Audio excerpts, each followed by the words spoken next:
that you put out for people that put love. There's so much love in the art that I put out. With all due respect, so many, what are you talking about? I haven't said anything. What are you talking about? It's 30.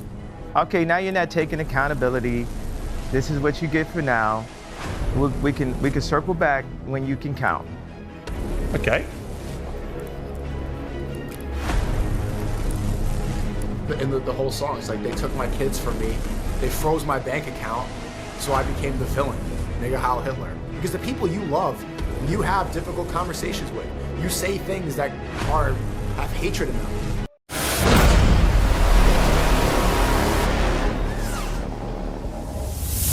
But I was fascinated by this because I follow Piers, I know Piers, and I do want to disclaim something. Even though I was surprised by the interview you had with him, it was a bit off style, as you see. I think he was too aggressive.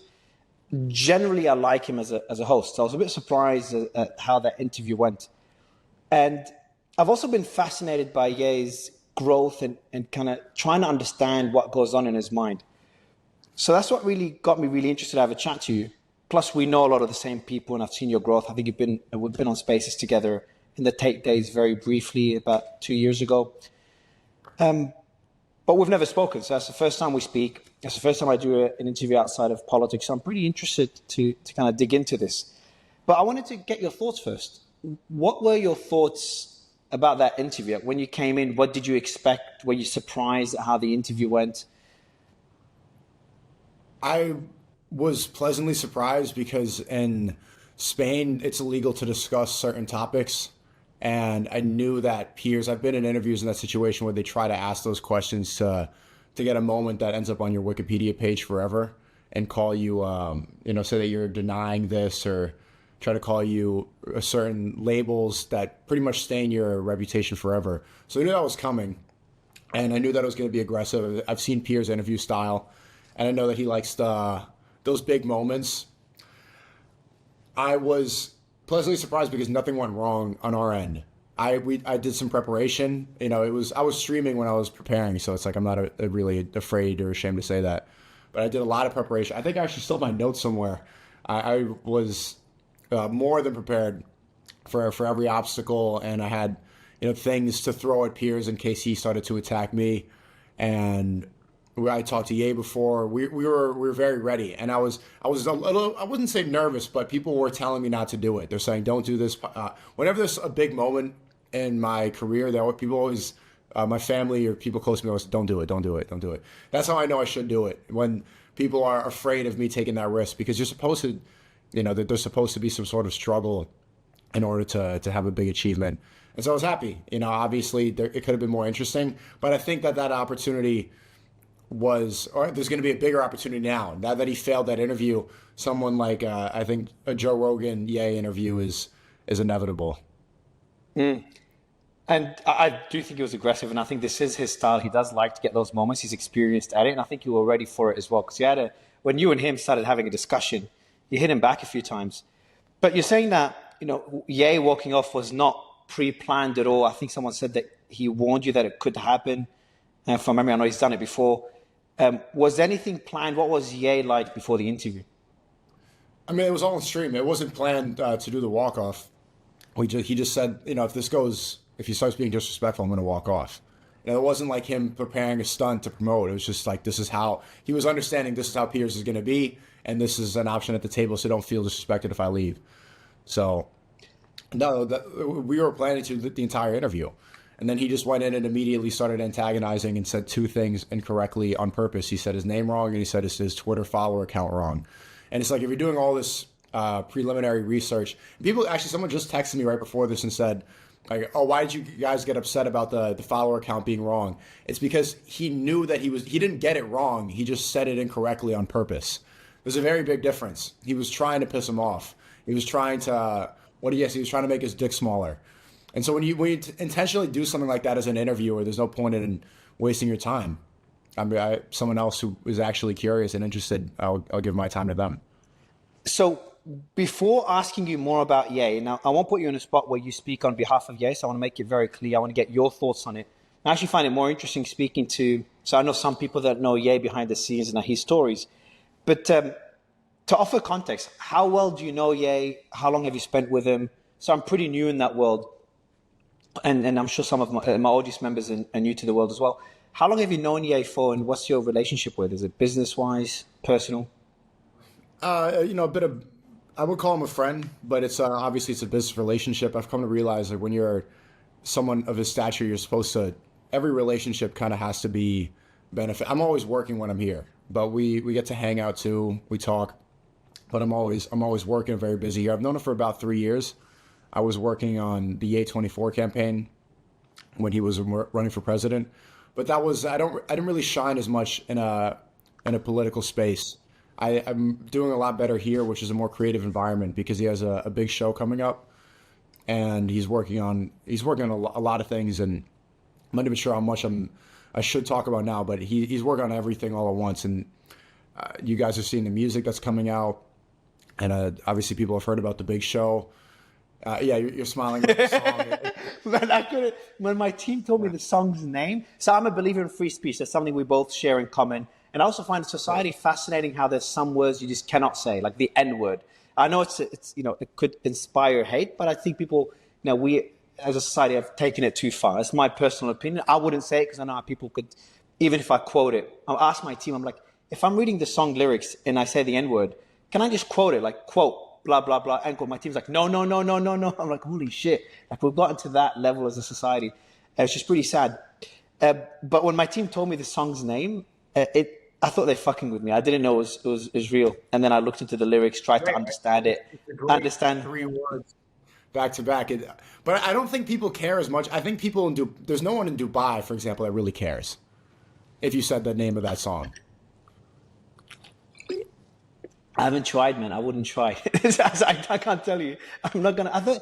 I don't think it matters if you say like Heil Hitler. I can say I don't really care because it's the N word for some reason is just hell. Like so when I say Heil Hitler, I'm saying it as the name of the song, just to be clear, before it's taken out of context. But the N word you can't say. Obviously, he says it all, which will actually let's dig into the song. Were you working on the song with him before it was released? Well, I heard the song for about it's maybe 300 hours now. While it was being worked on, I was editing. So I heard the whole thing being blared and the horns come in and the drums come in and the different versions of the song. And while it was being worked on, I was editing and working on the music video, editing it. So I probably heard that song maybe 1,000 times at this point. It's been, and it's not old. It's not stuck in my head. But it's just funny hearing you say like, oh, I could say Heil Hitler, but I can't say the N word because it's like I'm saying Heil Hitler within context. But if I say the N word within context, it's like it's gonna. But it's weird, isn't it? It applies to both. Now, I do want to be clear. I do think the words are offensive. I think a lot of people will take offense to them, even though I'm a believer in free speech. And I think I'm a free speech absolutist. I think anyone could say anything. It's a pretty blurry line. I think David Sachs, I heard him talk about it in All In podcast once. He was explaining why he's a free speech absolutist. But it's a very tricky position to be in. But let me get your thoughts. When you first heard the song, what came to your mind? Were you shocked initially? Did you think the artistic value, if any, outweighs the offense it could cause?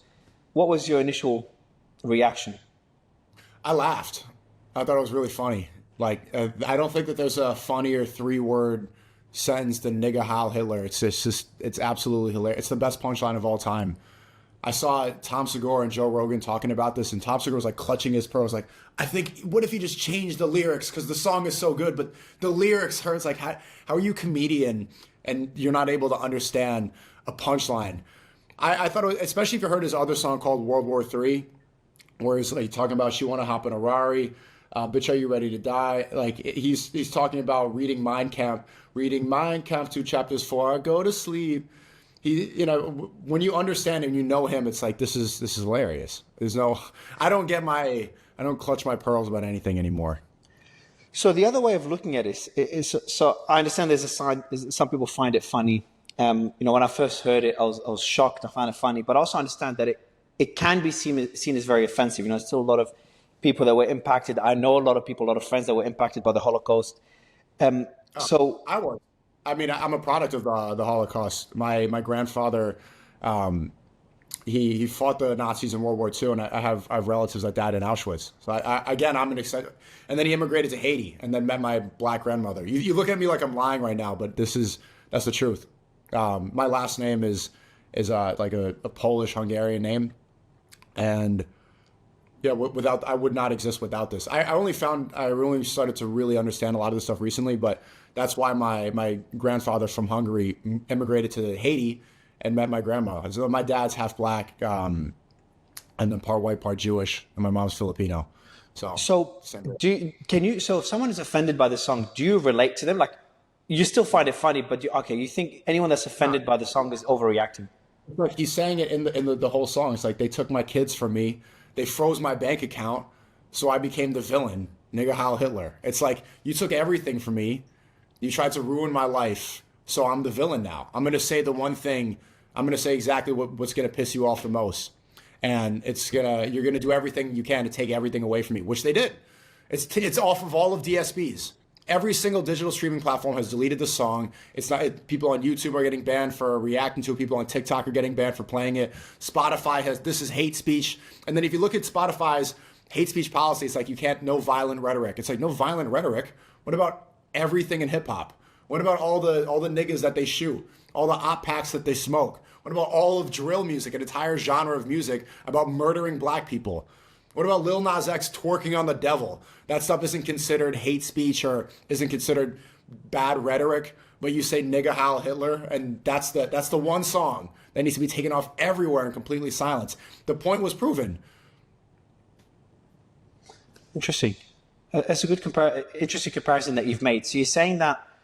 So first, would you categorize it as hate speech, but you'd say it's the same thing? So it's funny, but it's also hate speech, but it's similar to other videos that could be seen as hate speech as well that are allowed on those platforms. Is that where you stand on it? Or you think all of them are not hate speech? So would you compare it to, let's say, a rap song where it's all about killing other people, or the drilling, whatever, the drillers music that is all about killing black people? So are you comparing it to those who are saying all these are hate music or hate speech, but this one was banned, the others were not banned? No, it depends on your intention. But a lot of drill music, they literally do say, like, I hate you, I want to kill you. And that's the whole song. Like, how much they hate someone else who lives on 63rd Street instead of 62nd Street. I know Ye personally, he doesn't hate anyone. Like, he really loves everyone. And a lot of people might think this is strange. He doesn't hate Jews. There's Jews that work here. There's Jews that work, I'm here with the whole team. There's Jews that work here all day long. I told him that I'm part Jewish. Like, oh, okay. He doesn't care. Like, he doesn't have any hate in his heart. What I think that this is, I think that this is love speech. I think that the censorship method, the Piers Morgan method, failed completely. They tried to ban people like me. They banned people like Tate, like Nick, like Ye. And what happened? Like, how long have you seen I've been banned with the Tates for like 2.5 years. Have we really shrunk in popularity? No. Our reach has been limited, but people are still seeking out this sort of content. People are still having these conversations. The limits of free speech have gone so far that the most viral song right now is called Nigga Heil Hitler. The more you try to censor something, the more people become interested in it. The more people want to talk about it. So let everybody talk about these things. Let's have public discourse. Let's not try to have limitations and decide what is hate speech and what's not. Let's look at somebody's intentions. So there's someone I interviewed, I just remembered him now, Dr. Gad Saad. I know very well, I respect tremendously. And he did say something. He was talking about, I think we were talking about the Gaza war, and he was criticizing certain people that were posting certain content. But then he said to me, Mario, he's a free speech absolutist as well. He said, Mario, I don't mind even people that deny the Holocaust, which to him could be one of the most offensive things someone could do. He's like, but I think they should have that right. They should fight hate speech with what I think what he called intelligent speech. So fight hate or misinformation with facts. Don't censor it, because censorship makes it worse. That was his position. But where I'm at now is I'm trying to see where that line should be drawn. I struggled a lot with it during the Gaza war. In the Gaza war, I was attacked heavily I was called a Hamas sympathizer and a Zionist. Very heavily. I went through the biggest cancellation campaign by both sides at the time. I was on a fatwa list in that period, which is like a list of people that want to be harmed. And I was also, I don't know if you saw one viral on X, 2 people that were trying to hurt me in Canada, and they you can call them Zionists or extreme Jewish, had extreme Jewish ideologies. So I've been in that position. Do you think there should be a line whatsoever? Or you think anyone should be able to say anything unless it doesn't, let's say, call for direct violence? Like, hey, go kill that person or go burn down that house. Where do you stand on this? I agree. I'm a free speech absolutist, and which really doesn't exist. Like you can say this, but it's something I believe, but it doesn't really exist anywhere. For example, you're in the UAE. Everyone who lives in the UAE knows like the limits of free speech. It's something that people talk about whenever you go there. It's like, you can't, don't do that. But I do believe that, unless you're saying no call for violence, and that should be it. But it's funny that you say, God's had said that the worst thing ever is Holocaust denial, because it's like there's so many Holocaust deniers today of the Holocaust that's happening in Gaza. How many people, even Piers Morgan is a Holocaust denier. He went for years, and up until very recently, he would go on and immediately say, do you condemn Hamas? He would ignore the amount of children that are dying every day. He would go and pivot and talk about the hostages and make up lies about the human body shields and about, the beheaded babies and the microhead. You make up all these, which is literal Holocaust denial, which people had careers promoting. And these people are still around. They don't get banned anywhere. They're not censored, and they're just right back into their job like nothing happened. So if we're going to pick and choose what's the worst thing, this is happening today. They're still talking about the Holocaust from 80 years ago, which is bad, obviously, which is terrible. But why don't we talk about what's happening right now, which is arguably worse, which is better documented, which we have 4K video proof of. We see what's happening, and it's happening to children, and they still deny it, but those people don't get banned. So instead of picking and choosing and deciding what's the worst thing you could possibly say, let people have discourse. Let them talk it out. And the ideas that are true, usually those are sifted to the top. Usually that is what wins. I agree with that last point. I want to go back to the song a bit further.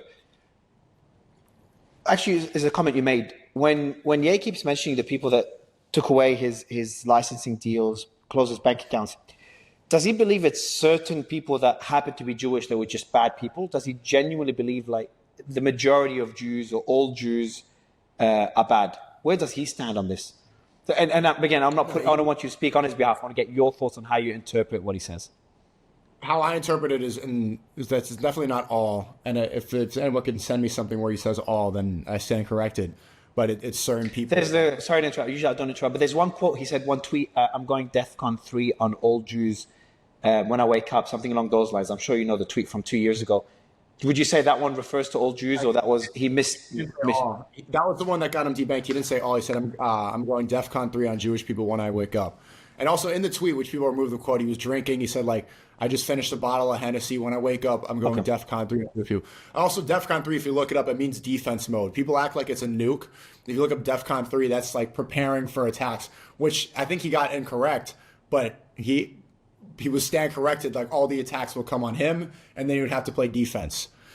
That's what DEFCON 3 is. It's preparation for an attack. And he didn't say all. I don't know the quote. So from the time you spent with him, he doesn't hate all Jews. He doesn't think, is it fair to say, he doesn't, would you say he hates the ones that debanked him? I mean, I'm sure he's not happy with them.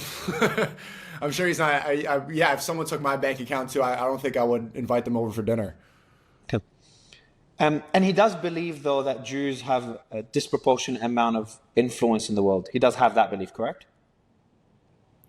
That's the type of stuff I don't want to answer on his behalf. Fair point. Good point. Yep. All right, fair.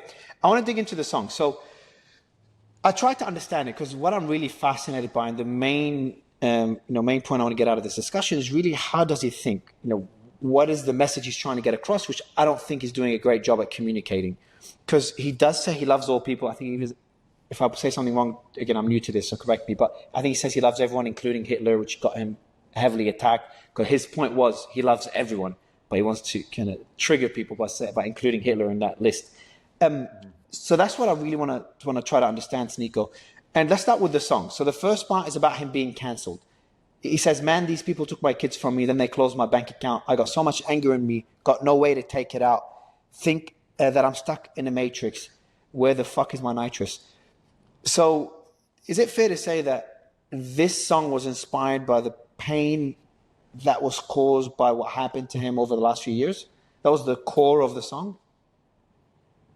I would say that's like the precursor, and then obviously the drums come in, the horns come in, and then you hear the triumph that comes from it. Okay, and then why say N-word Heil Hitler afterwards? So what's the message he's trying to say? So is he trying to position himself as, hey, everyone's is calling me a villain, so I'm going to embrace that? Is that what he's trying to say? Yeah, that's what he says. It's like, bitch, I'm the villain. And then I'm pretty sure he doesn't say N-word Heil Hitler. He says nigga Heil Hitler. I think that's the lyric. Yeah, I'm not going to be baited into it. Sounds good. I'm not playing that song in the car. N-word Heil, it doesn't.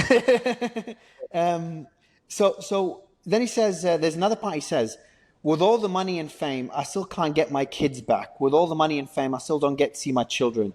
N-word, see my Twitter, but don't see how I be feeling. So I became a Nazi. Yeah, bitch, I'm the villain.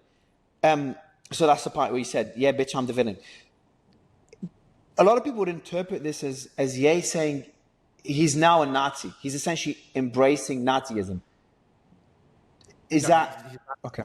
If you look at the stuff that he's making with, well, I mean, it depends on the context of it. I mean, obviously that word today has a lot of different meanings, right? The original meaning is National Social, is like a German National Socialist, which has nothing to do with the socialism of today.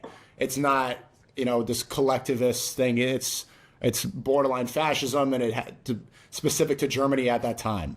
All right. But for 99.9% of people, it just relates to the Holocaust of World War II. I think it would be fair to say. Well, that's what I'm saying. Like, it has different definitions. Like, even today when they say that word, like, you're a grammar Nazi, or if you say something racist, they say, oh, you're a Nazi. Or if you're, really neat or something and you clean your bed or a certain way, like you're really Nazi specific with that. Or if you just say something that they don't like. I'm sure you've been called a Nazi. If you disagree with somebody, people on the left will just call you a Nazi. If you say free Palestine, they say, what are you, a Nazi? The word is thrown around so much that it's lost its meaning, really. Well, how do you describe, even if right now you're saying 99.9% of people, it's for people that support the Holocaust. Well, even the people could look at the Nazis then. A lot of them didn't know what was happening. A lot of them had no idea. They were just supporting their country, right? A lot of that stuff wasn't documented, and they obviously would not have been okay with it. So could you blame all them?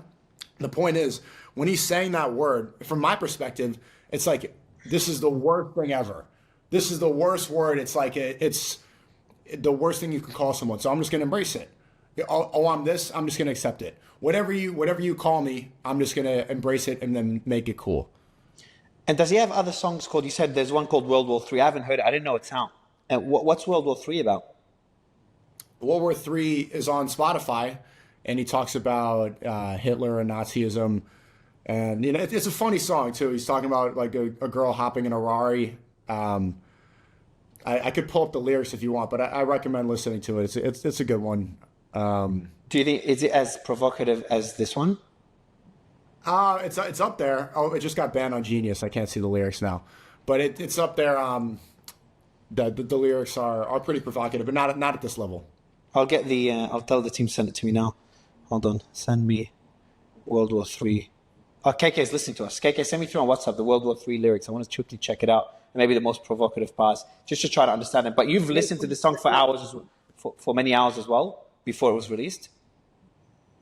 Oh, that song? Yeah, World War III. Because you said he put that out before I got here in Spain. Oh, okay. But the Heil Hitler one, you heard it a lot before it came out. Yes, like nonstop. Did you sit on? There's a documentary that I posted on my X called Living Room, where I document the process of the song being made. I highly recommend people check it out. When you speak to him privately, so I've never spoken to you, we've never crossed paths. We just know the same people, so I'm very far from that world. When you sit and talk to him privately, is he similar to what we see when I was watching his interviews prior to us having a discussion today? Is it a similar discussion, or is he different off camera? Tate, for example, two different people in my opinion. How's Ye on and off camera? Well, I've met a lot of these people. I would disagree. People always ask me that question because I've met these famous people, and they're like, I think they're the same. I think that if you watch like a long form podcast, like a Joe Rogan interview, for example, you get some of those same moments. And I would say he's the same. Like he's very funny. He's always cracking jokes.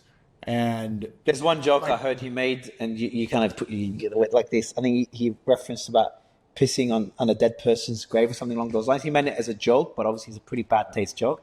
And I think that's like the first time you're like, okay, this one's too far. yeah. No, it's funny. I mean, I can't help but laugh at stuff like that, but that's just like really dark. I wouldn't joke about that personally. I don't like to joke about dead people. Or like, you know, that's not my sense of humor. And I like the guy that he's talking about that died. That's Virgil Abloh. I thought he was a great designer, but that's his own personal relationship. So, but you're saying that I make dark jokes. I have a team that makes dark jokes. We just joke around a lot, and obviously not as far as not even close to the joke I just said now. You know, pissing on someone's dead grave, in my opinion, is way too far. But so essentially, you're saying that based on these jokes, the lyrics of these songs, and what he's trying to achieve, the messages and I want to try to understand the message behind Heil Hitler. Based on the way he communicates certain things, he's created that perception of himself that's very different to the you and others around him know. Is that correct? I don't think so. I think the perception, the real perception is out there if you care to look for it. I think people just see headlines and they get upset. They don't really try to figure it out. I think any sort of critical analysis, and you could really get to know someone based on how much content they put online and how public they are. Even before, I haven't seen Ye for over almost 2 years, and he's what I remember. He's the same person. Yeah, I'm just reading the lyrics to World War III. I see that look in her eyes. She want to hop in a ride. I said you are ready to die. I said you are ready to die. They're telling me that I'm a bully. I'm an anti-Semitic fully. They say I'm acting like Hitler, but how am I acting like Hitler when I am fucking an N-word? They're telling me to get off Twitter. He said nigger. He didn't say. I misread it. It rhymes. Nigger rhymes with Hitler. You see. Okay, makes it sound better. They're telling me to get off Twitter. I voted for Trump, not Biden. No, some N-word. This one says N-word. I have different lyrics. Why the fuck would you go to the island? Why would Piers Morgan be friends with people that went to the island? Piers Morgan's friends with Alan Dershowitz, Epstein's lawyer. Why the fuck would you go to that island? Why, Piers? Piers didn't go to that island by saying that Alan Dershowitz went to the island and Piers is friends with him. Yeah. Well, maybe, I don't know. I see pictures of Piers and Ghislaine Maxwell and that they look very friendly. And then he says, they just don't understand me. What don't they understand about him? What do you think people are, if you had to tell people one thing, people that like me you said people that don't look for it, don't really know the real Ye. So if you had to explain it to kind of describe the real Ye that outside the media, can you do that for me? What he's always done, if you remember when he first popped up in the scene, how old are you, Mario? I'm a big fan of his music. I've listened to it for years. I know it all. Yeah, so you remember when he first popped out with College Dropout, he's wearing a pink polo and a backpack and walking around with the pink polo and a backpack. Back when 50 Cent was all like G-Unit and everyone here is thugged out, thug life. He shows up wearing a pink polo and a backpack and he's rapping about working at the Gap and dropping out of school and family problems and, not making it yet in his personal struggles. He's talking about things that people did not talk about in rap yet. He was pushing boundaries. He was changing the ideas the preconceived ideas that we had that hip hop was. Right, then he dropped 808s and Heartbreak a couple years later. 808s and Heartbreak had auto-tune. He's rapping about breakup. He's rapping about loss, about pain over a beat. And rappers weren't supposed to talk about pain that way. They weren't supposed to be vulnerable that way. A couple years later, you see Lil Uzi Vert, you see Kid Cudi, you see Playboi Carti. You see all these auto-tune rappers, and they're putting the same sort of imagery, the broken heart. They're rapping in that same way. They're talking about their pain. Auto-tune becomes popular, the SoundCloud rap era. All that would not have happened without 808s and Heartbreak. And then he starts rapping about, then there's Yeezus that comes out, and he's saying, I'm a god, and he's really braggadocious. And the first song is wow, wow, wow, wow, like these big distorted synths. And then people started to hear more artists like Death Grips, and Travis Scott started to change his sound. The point is, he's always changed our ideas of what we think is normal. He's always pushed the boundaries of what we're supposed to think. It's not just straight up contrarianism. He's trying to challenge us. And that's why I love the guy. Because without him, our strict ideas of what we're supposed to consume and what we're supposed to talk about, it would be really boring. But he's always pushing the limits. SFA, so you're essentially saying his artistic mind it's just pushing limits that we don't understand, that a lot of us kind of operate within those limits. And as I said earlier, remember I said the N word. It's one that my teams like mine never say that word, even if you quote it. You're saying these limits, because he's so artistic in the way he thinks, he's kind of trying to break those barriers, which is a good thing for society. But do you also think some limits are there for a reason? So, for example, stopping hate speech, while things like saying Heil Hitler, okay, could be seen as offensive, but hey, free speech. I could say go fuck yourself. You might be offended, but I have the right to say it. But it starts to get into a world where obviously anti-Semitic behavior and even violence against Jews and Muslims and other religions and cultures is something that the world faces. And shouldn't we put limits and guardrails to kind of prevent that? Again, that's me as a free speech absolutist trying to see the other side of the argument. Well, it seems like hate speech only applies to one group. It seems like you could talk about how much you hate every other group and you're fine. If you look at X, the amount of people that talk about Muslims and that are completely okay, they talk about, first they talk about Indian H-1B visas, and then the entire conversation on X shifts to rape gangs and how Muslims are rapists and how they are detrimental to the West. And Alex Jones could tweet something word for word.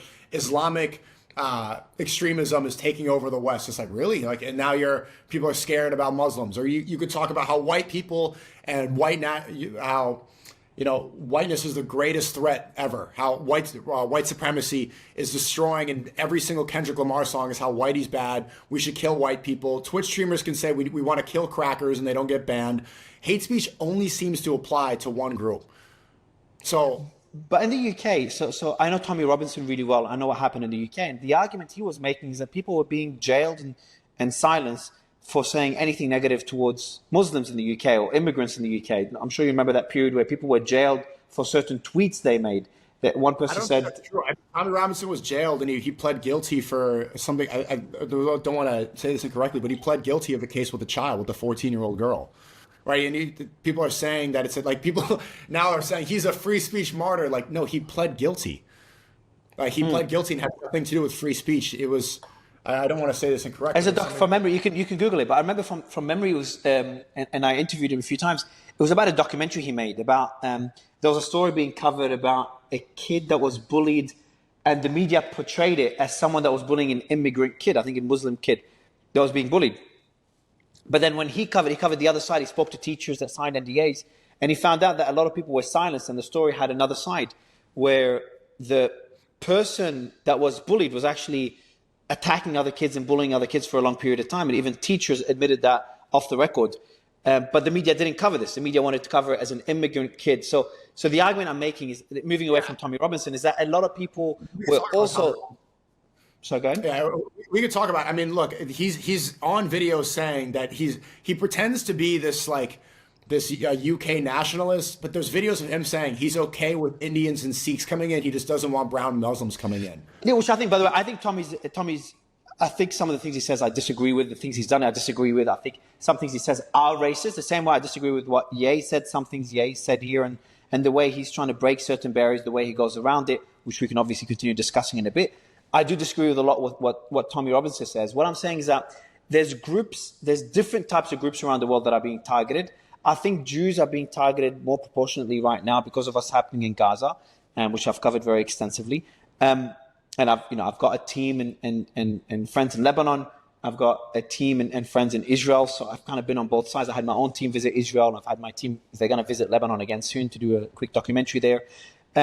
Never been to Palestine, but I have Palestinian friends. So I've kind of been in that world. But I do think that Jews are being disproportionately targeted. And I think you'd agree, a lot of innocent, good Jews that you wouldn't put in the category of, having done bad, like the ones that got cancelled, are facing the consequences of that. Is that fair to say? And maybe there needs to be more efforts to... Go ahead. I mean, don't you think that, children in Gaza are being disproportionately murdered right now? 100%. I think what's happening, just to be clear as well, what's happening in Gaza is fucking ridiculous. It's heartbreaking what's happening in Gaza. What happened on October 7th, obviously you have to always say that. It's disgusting and horrific. And what's happening in Gaza is one of the worst wars I'm seeing right now. If it's disproportionate for people in Israel after a long day. But that's Israel. But that's Israel, not Jews. And I just don't want people to kind of mix the two. Is a song that's banned everywhere, where someone's saying nigga how, if that's the worst thing, then I'm personally okay with that. But I don't see, like, where's the disproportionate amount of hate attacks? Where is that happening? I can continue discussing this. I just want to move to Diddy as well. So on that last point, I just think they're being. I mean, you made a point.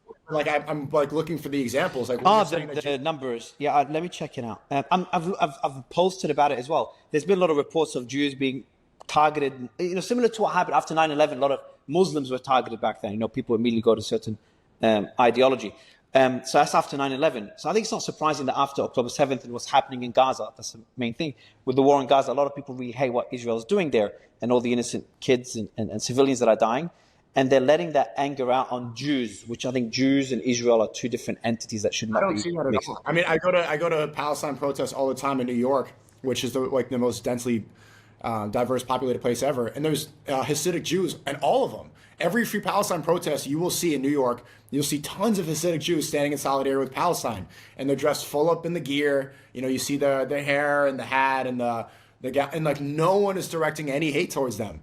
So I would be confused, like, where, if that's the place where you would see the sort of hate, right? Where people are protesting the genocide that's happening on kids, but people understand the difference between Zionists and Jews. They see the difference between, you know, just hating on innocent people and attacking innocent people, and also seeing the wrongdoing that's happening from the government. I don't see, this is the first time I've heard someone talk about that. If the worst thing that's happening is, you know, troll comments and a banned song, I can live with that. So if I go to, I'm just going to mention some quick numbers and get your thoughts on them. So since October, since the war in Gaza, in 2024, the ADL documented as an Anti-Defamation League, which I'm sure you know really well, documented 10,000 anti-Semitic incidents in the US, marking a 5% increase from 2023 and a 900% rise over the past decade. What does an anti-Semitic incident mean? Was that what the ADL saying that? Like, do they even describe what that is? So you don't think there's been a rise in anti-Semitic attacks or Jews being targeted since the war?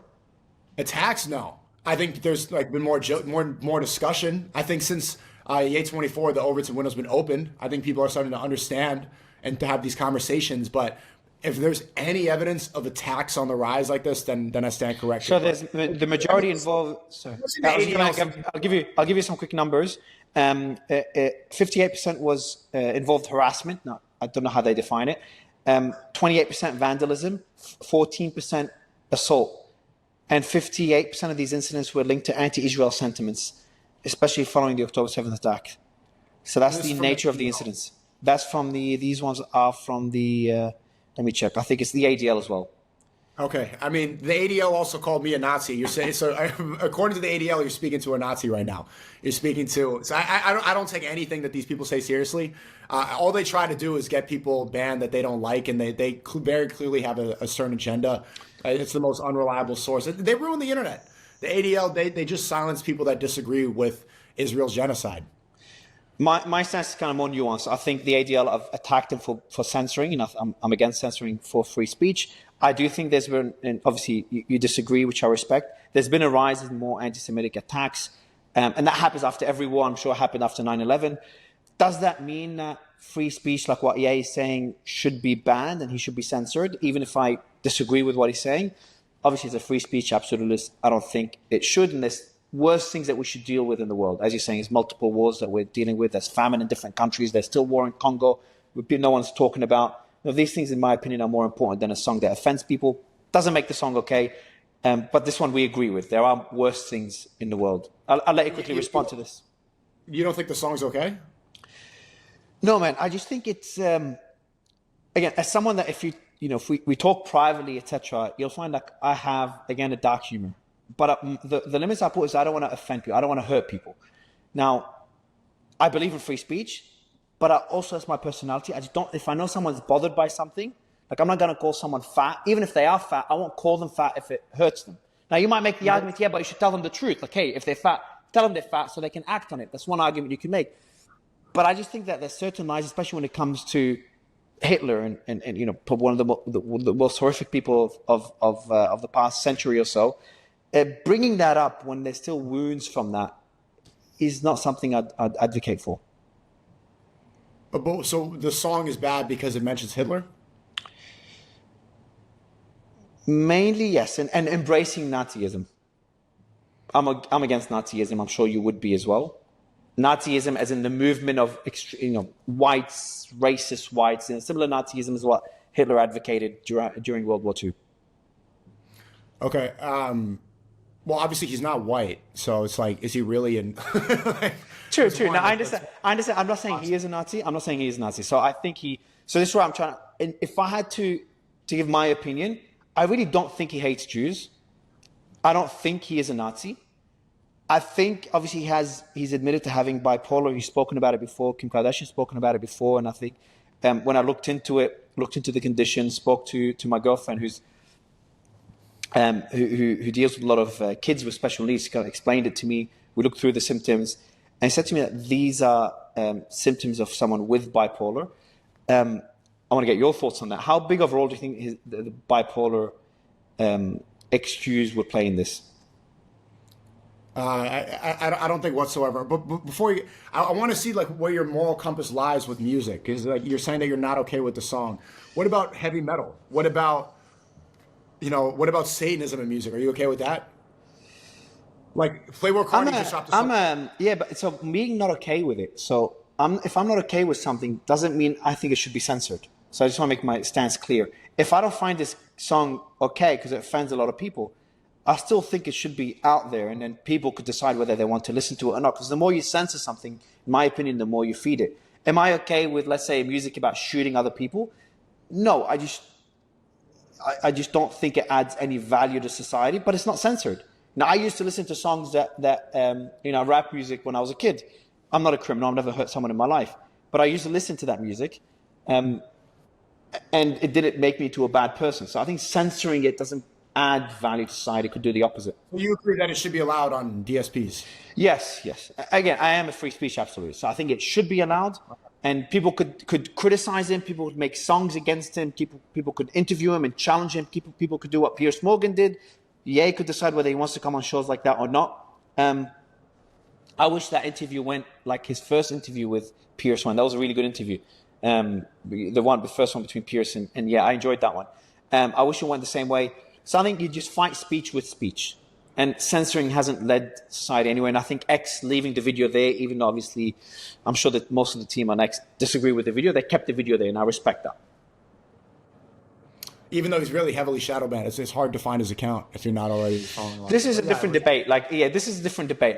Shadow banning is a whole different discussion. That's where it gets really tricky. Like, where do you draw the line? I don't know. I don't have the answer. And I'm still experimenting. I keep changing my opinion slightly here and there. Where would you draw the line? I asked you the question, but I didn't let you answer it. There's no line. There's no line. Unless so if I make a song right now about killing you, and I just advocate for people to find you and kill you, you'd say, killing anyone else. Direct incitement of violence that's it. That's the. Which I agree with. I think, is it fair to say anything that's illegal should be censored, should be banned? Like if it's illegal, for example, to incite violence, that's where you draw the line. There's music.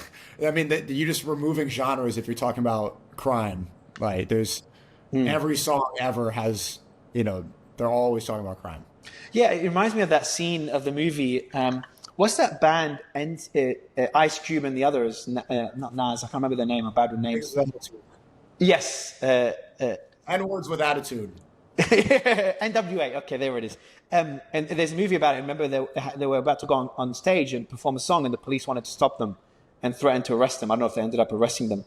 So it kind of reminds me of those days where songs that we consider normal today were being censored back then. I'm not saying Ye's song is the same as that one, but I'm saying it's like the comparison is there. And to push the boundary. George Carlin, back in the 70s. Big fan of Carlin. Big fan. George Carlin was arrested outside of clubs for swearing too much. And that sparked a debate to be able to swear during jokes. Yeah, there's pictures of him getting arrested leaving a comedy club because he used too many expletives. Right, but it's comedy. So you can't tell me this is a place where speech is supposed to thrive. All right, so we'll go to to his mental health challenges. So he does have bipolar disorder. So you said, as we're having a separate discussion, you said that this doesn't play a role in the things he says. Is that your interpretation? Yeah, I don't want to go too deep into that. I don't. I've been around him a long time, and it's like the question is usually like, okay, is he crazy? Is he insane? It's like, well, I mean, to be an autistic genius at that level, like, yeah, you're probably a little crazy, but then what is that? What does crazy mean? Is anybody who's going to innovate to that level, are they not going to be called crazy by everybody else? It's like you kind of should be. If you're not called crazy, then you're never going to change anything. So I to say bipolar, should he be hospitalized? Is he mentally ill? That conversation is mostly entertained by people that want to shut him up. When they see that censorship doesn't work, their next method is to just lock him away, put him in a hospital, put him on meds, send him to Zombieland. Harley Pasternak texted Ye and said, if you don't comply, I'm going to send you to Zombieland. And that's when they take Hollywood celebrities that are acting out, that are not abiding by their rules, and they put them under medication that keeps them sedated enough to follow rules. And I don't know if you've seen these videos of Britney Spears dancing around looking like this, they put her under these medications. They medicate her so that she could follow the rules, and so she could stay on the leash of these executives. So that's why I think it's a very dangerous path to call people mentally ill when we don't really know. There's something I always say, actions speak louder than words. As I said to you, for me, humans are humans. I'm very, very open-minded. I don't really care if you like to sleep with men, women. I don't really care. As long as you're good to other people. That's how simple I am. And you said that Ye has, Jews that work with him.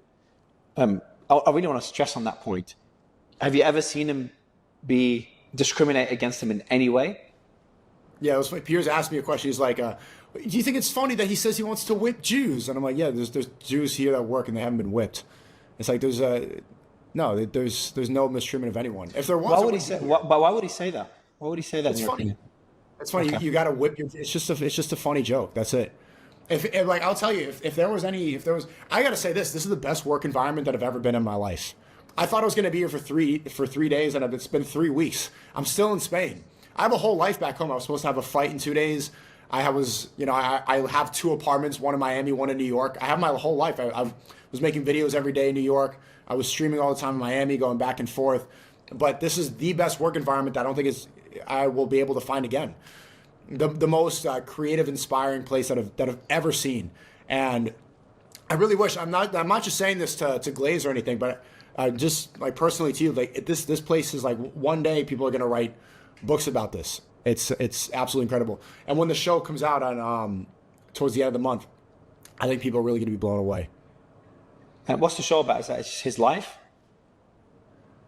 I don't want to say too much about that yet. I'm not sure how secretive that stuff is. I spoke to someone that a close friend of mine. He's also knows Ye well, and he worked with him.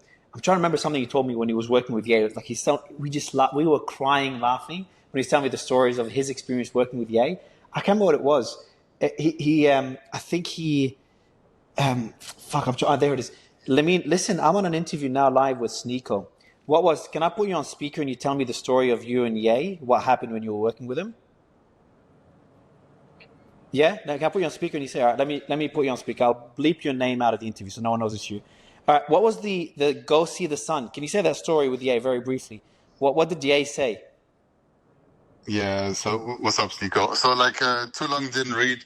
I was in the office with one of my friends, and Ye was being Ye, and my friend at some point he just shut off the electricity of the entire building because he was fed up with everyone. I think that was also the day when he fired his entire filming crew. That's in the downtown office in LA. They had this big warehouse they had where he also showed the campaign with Future out on a merch. Anyways, so and then my homie went to him and he was like, yo, I cannot work. I don't have, electricity. My computer ran out of battery. And then he told him, well, then go out and find the sun. It's go find the sun and, charge it, using, renewable energy. That's basically what he told him. And then, then my homie just left and then went to and then we went to Soho House downtown. So that was it. And that's the short version. And the environment working with Ye, was it fun, funny? How was it? Positive? Can you hear me? To be very honest. Yeah. Yeah, no. Like I said, it was a big mix. I'll never forget. I was once in a room with him, and then we were working, and then there was a like a bunch of like, like he has a lot of clothes on the floor, and like sorted by colors and stuff, like in his Calabasas office. And then I think Jay Prince came as well. And then, he was just like talking about, like the colors. He asked me about which color palette I liked the most. And then, I don't know, like I answered, like they were all looking the same for me. It's like some dark blue. They all looked the same to me, right? And then, all of a sudden he starts crying because one color so reminded him of his dad, when he was like younger. So like it was, and then he just like, okay. And then the next minute he's in a good mood again and he jumps on the skateboard. He just fucks off, like it was just like a constant up and down. I appreciate it, bro. I think all in all, yeah. Go ahead. I think all in all, it was still a great experience. I mean, you work with one of the biggest producers on the planet. Like one thing that I've learned is he had like thousands of like consultants like at his team. But like what he really does, he just produces ideas. He gets the best people to basically produce whatever he has in his head, and that's why he is. Yeah. I appreciate it, man. Thanks, bro. I'll get back to the interview. So kind of. Did you were you able to hear it properly? I've never done this before. I can hear it fine. It's go find the sun. You can he's like, I was just dying. He's like, the laptop didn't have battery. The guy's like, I think that's what he said. And he went like, yeah, what do I do? Do you have a charger? He's like, no, go find the sun. So the guy was just lost trying to figure what to do.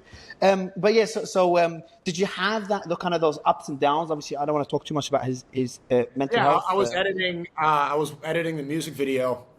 And I randomly get a text. It's around dinner time, and I'm like super locked in. And it was like the third. I've already done 2 streams of them that day, and I get a text. It says, "I want to stream right now about how much I hate asparagus and beets." So I close my computer. I go all the way up there, and like he's like, there's asparagus and beets on the table. He's like, "I don't want to stream it anymore." I'm like, "Fuck." And so I go back, get my camera, and then he goes on this big rant. He just wants to record it about how much he hates asparagus and beets and how pointless these vegetables are. And then I think someone got fired, whatever chef I think the chef that served the beets got fired. Like, don't serve the beets. Word of advice: no beets. Frosted Flakes are very good. Beets very bad. So you'll be staying there in Spain for longer? Who knows? I mean, to be honest, Mario, like any day could be my last. Since I've been here, I've seen so many people come and go. Oh wow. Yeah, it's a completely different team now than it was. There's a lot of, no, not just because people get fired, but because there's new things that he's working on and new areas of focus that need attention. But yeah, there's a lot of people that are not here since when I first arrived. So who knows? I could get fired right now for revealing too much in this interview. Yeah, well, good thing though is anything you said, we can send it to you and you can take out any. I think it was all good. Let's leave. I thought this was being live streamed. No, I don't live stream because obviously when I do political interviews, they might say shit, then they have to kind of shit. Fuck, I can't say that. We're still negotiating the war or whatever. So I always give that option to anyone I interview. And plus, it's also respect. The guests give me their time and their trust, so I obviously can't break that trust. If you give me an aha moment and you're like, yeah, but I want to take it out because it could get me in trouble or I've revealed something I shouldn't, I'm not going to keep that moment just to get a few more clicks. Just one more thing just about Ye, it kind of goes to what my friend was saying on the phone is, you can see those ups and downs. Goes back to his health condition, which we don't want to talk about too much. But on one side, Ye said once, he says, I see good things about Hitler, and he says, I love Nazis. And then when I wake up, I'm going DEFCON 3 on Jewish people. Continues saying more things. But then another interviews, another tweets, he says he loves everyone. He says positive things. I love people. I love everyone. With that dichotomy, what would you make of it? Is that just him going through his ups and downs? The thing to realize it's like everyone is so PR trained that they don't see like this is how everyone is. I'm sure like the way you talk to your family or your wife or your kids, I don't know, the people you're closest to, doesn't it kind of reflect the way he talks about people? If you like under a microscope, you analyze all the conversations that I've had with my brother, my blood brother, it would sound like I hate this guy. And then at the same time, you could look at it and be like, oh, you absolutely love this guy and this is one of the most important people in the world. Because the people you love, you have difficult conversations with. You say things that have hatred in them.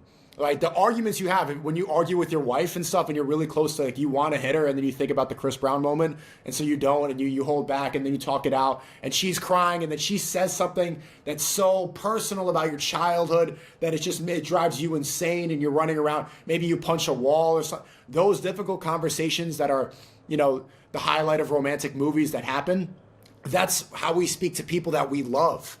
right? And because we love them. If you didn't love somebody, you wouldn't also say things out of anger. You wouldn't say things with hate.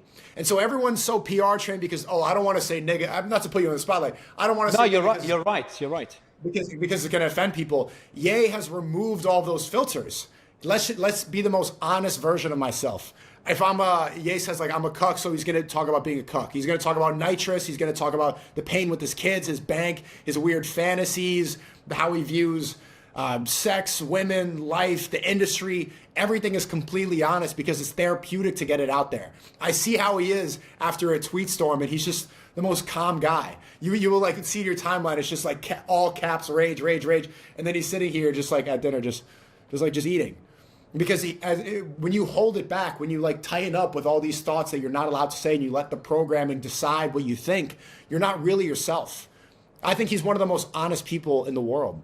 Why wouldn't he make an interview then? So I do want to wrap it up, but just one more thing is like, why wouldn't he make an interview where he just opens up, says very clearly, maybe talks to someone Jewish who's interviewing him, and just says like, explains different things, like explains them the way you did. I think you did a good job explaining them. People could still disagree with you, could still hate Ye and what he says, but say the positive things. Say very clearly, like, I don't think all Jews are bad. I don't think Jews control the world. I don't hate all Jews. I don't want to hurt any Jew. I hate the ones that hurt me. Like, just make those points clear. Or does he just not want to do that? Does he not want to do what people ask? Someone can do it so easily, and it's actually, I mean, you're probably have the capability to. It would be done so easily, but everyone has an agenda. When they sit down there, they're thinking about their sponsors, their deals, and the people that they want to appease. And so they let the greed take over them, and they turn the interview into a gotcha moment instead of a genuine conversation. If the platform was offered to him the right way, 100% he would do it. But everyone, I think he did an interview with that fake engineer guy, that Elon's friend, what's his name? The guy, he wears the suit, Lex Friedman. This guy, this fraud. That didn't go well? I didn't listen to it. That didn't go well? He pretends to be an AI specialist, but it's just like, yeah, they're not genuine about it. Like they want to get the moment where they're like, they get him to apologize. Instead of getting him to explain himself properly, they want to be the one to get the moment. Everyone succumbs to greed. Interesting. I'd agree with that point not about Lex. You know, I like Lex and his interviews, but I would agree with the general point that you've made. I was interviewing President Kagame of Rwanda. Now, again, that's political, but everyone around the world wanted to blame Kagame for what's happening in Congo. I'll tell you how it's relevant to what you're saying. That's what everyone was doing. I listened to interviews. All they were trying to do is to admit that he was involved in the war in Congo without giving context, without trying to understand it from his perspective. And when I asked him in my interview, I did like a 2.5-hour interview with him. And I said to him, look, everyone knows you're involved in Congo, but why do you never actually admit it? And I asked him, like, I understand your perspective, and I understand if someone's in your shoes, why they'd be involved. So I tried to explain his position. And I asked him why he never actually admitted the most obvious thing that everyone knew. And he told me, like, Mario, I should probably post a clip somewhere, but Mario, because I know their agenda, I know they just want me to admit it. So I get into legal trouble, I think, international law, I don't know what. And then they take that snippet and put those headlines. President of Rwanda admits to starting the war in Congo, whatever it is, the headline they want to put, without putting the context. So he's saying a similar version to this applies to, instead of wanting to really understand where he's coming from, they just want to get the headline where he apologizes or says something else that's inflammatory that will make the video get 10 million views. Is that what you're saying? Exactly. So people aren't, I think Joe's a good example of somebody who was actually curious about it. And I think one of my favorite interviewers, Joe Rogan, the way he's genuinely curious. Last 3 questions meant to wrap up is, so spending time with Ye, which you're still spending time with him, what would you say is one thing that you've kind of seen or learned that you did not expect? Like, okay, shit, I did not expect Ye to be like this or to do this or to say this. To be able to organize that many thoughts in his head at once, because when you're working on so many different industries simultaneously, it's like he'll say one thing, and with other people, like say you've worked jobs before, your boss will say like, oh, get this PDF done. I want this PDF about this. And you're like, okay. And in your head, you're thinking like, I don't really need to do it. Right. And then the end of the day comes by and then you didn't do it. And then he doesn't remember. He will be able to organize all this. And so it's like he's directing, like a movie director in every aspect, in fashion, as set design, of architecture, of buildings, of music, and of video, of film, all that at once. And he's able to see it all. Just get this done, to get this. And so that's why he's able to work with so many people at once. is because he was able to envision it all simultaneously and can organize that. Like me, I can work on maybe two, three things at once. Filming, editing, streaming, like that. My brain is occupied by that many. But I think he's able to organize so many different things at once. Maybe because he got rid of so many bullshit filters. Maybe because his brain is not held back by, nigga or Hitler and all this. He's got it all away. And so he's not clouded by that distraction, and he has so much more space to work on every aspect that he's interested in. By the way, just on that point of the media having their own sponsors, their own biases, and that ends up influencing the way they do an interview. Luckily, all my political interviews, the way I do my media, I don't monetize any of it. No advertisers, at least not yet. But I'm really worried when we start monetizing it. It gives others the ability to control what we say, what we do, who we cover. And it's already something. It did already. Like during the Gaza war, my business went to a standstill because it caused so much drama. I'm trying to cover the Israeli side and the Palestinian side in a very polarizing issue. And we have people from both sides in the company. We had people leave the company because they were offended from both sides. We had Israelis and not Palestinians, but people that sympathize with them leave the company. So I think the point you're making about having all these different filters because of how society functions, society functions the way it does for a reason, but I do think it's far from perfect. So it's a good point you've made you made earlier about interviewers wanting to get an aha moment. But last two questions: if you were sitting with Ye privately right now, maybe you've done that already, what would be one thing you'd recommend he does? I said earlier, why doesn't he do more of these interviews and really explain his perspective, his side, what he really means? What would you recommend he does or says? Well, I would probably go from the fan perspective because he doesn't really need recommendation. Well, one thing he did tell me was that Elon Musk told him to always take critical advice. And so he is really open to feedback from everyone. One thing that I don't prefer as a music fan is I'm not a huge fan of AI in music. That's not my thing. He's very good at using it, but I just want to hear the artist. I don't want to hear the program. And last question, and I asked it earlier, but I'll ask it again in a different way. For those trying to understand Ye, so what he means, what he thinks, who he is as a person, obviously looking at all these media headlines is not the best way to understand anything. What would you recommend for them? What's your advice to those people? Nigga, Heil Hitler. I didn't ask for a snippet. You gave it to me.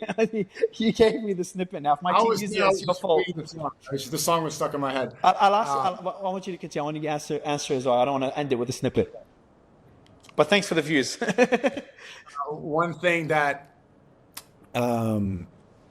inspires people, or that allows them to understand him. So for people like me that were researching him, I really struggled to where to look to really understand Ye. And when I asked ChatGPT different questions, they're like, "Oh, we cannot answer that question." So how can one understand him, especially if his songs are being censored and he's being attacked in different ways?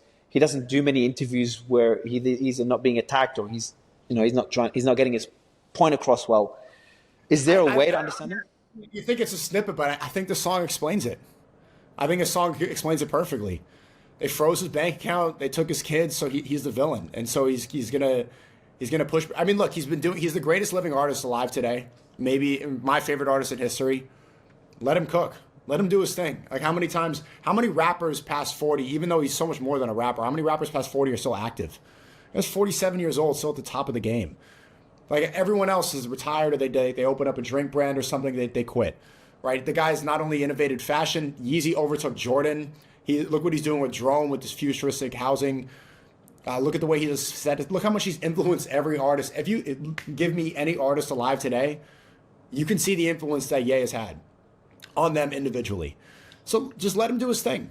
Like he's already been doing this for so long, and he hasn't proved us wrong. Let him cook.